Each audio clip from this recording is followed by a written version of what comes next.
Protesters trooped to the Social Security Service office in Quezon City Tuesday morning, demanding the state insurer to hold off the implementation of its latest contribution rate hike. Hindi ito makatarungan, malinaw na hindi ito pro-worker. Mula doon sa kung paano ang koleksyon, dapat ipakita nila sa publiko yan, sa mga kasapi, yung transparency. Even the agency's former president, Rolando Macasait, has joined calls seeking a suspension on the scheduled increase. If the President of the Philippines can give the instruction or a resolution from Congress or perhaps a unilateral decision by the SSS board, I don't know if that's legally possible. But you see, you always have to find a balance. There has to be a balance. Number one, you have to protect the low-income people. They need the money today. Under the new rates, a self-employed member who used to pay the minimum contribution of 560 pesos monthly now has to shoulder 750 pesos. For fruit vendor Jenilyn, the additional 190 pesos in her monthly expense is no joke. Sobrang bigat kasi isipin mo araw-araw, buwan-buwan, kung paano babadjito yung pera mo, kung paano mo kikitain araw-araw. Kaya ang hassle po talaga sa amin. Correct. Sobrang hirap kung, kailangan magtipid ganito, kailangan magtipid kasi nga, anday mong hinuhulugan.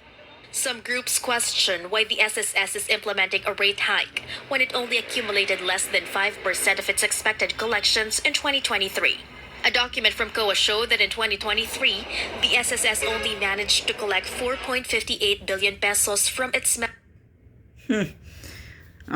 kolektahin ninyo yung mga yung mga employer. From its members, even though its expected total collection was at 93 billion pesos. The SSS attributed the low numbers to the closure of several businesses during the COVID-19 pandemic, noting that Rason their nyo pa yung collection in pandemic. 2024 has since climbed to 390 billion pesos. The state insurer adds it is merely implementing the 1% rate adjustment as part of a law passed in 2018 that mandated the gradual increase of contributions every 2 years until 2025. The state insurer says they expect to collect some 51 billion pesos in 2025 alone due to the adjusted contribution rates.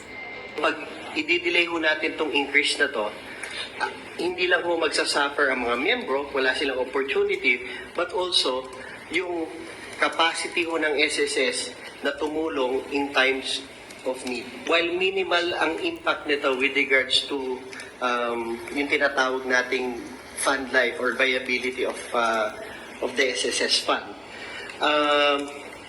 Yung short-term benefit ang mawawala talaga sa mga miyembro natin. When asked if the state-run corporation should first tighten its belt before imposing additional charges, the SSS says it did not violate any laws when its expenses for other personal benefits ballooned to over 2 billion pesos in 2023 from just 500 million in 2022.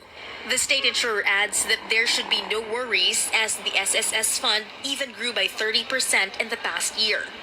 The corporation says the government, businesses, and even private individuals may choose to help other SSS members in paying their dues instead of pushing to suspend the rate adjustment.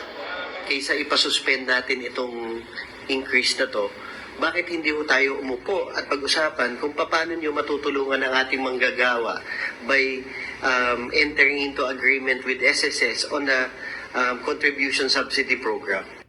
Malacanang says it will not meddle in the issue for now and will allow SSS to manage its funds accordingly. Ang mga ganyang increases, they are studied, well studied. Based Tumigil ka nga dyan, on Bersamin. considerations. If you always Tumanda kang wala kang maayos na affairs where they are very specialized, it will not work. It will not work. It may even be negative ang impact. So pabayaan na natin muna.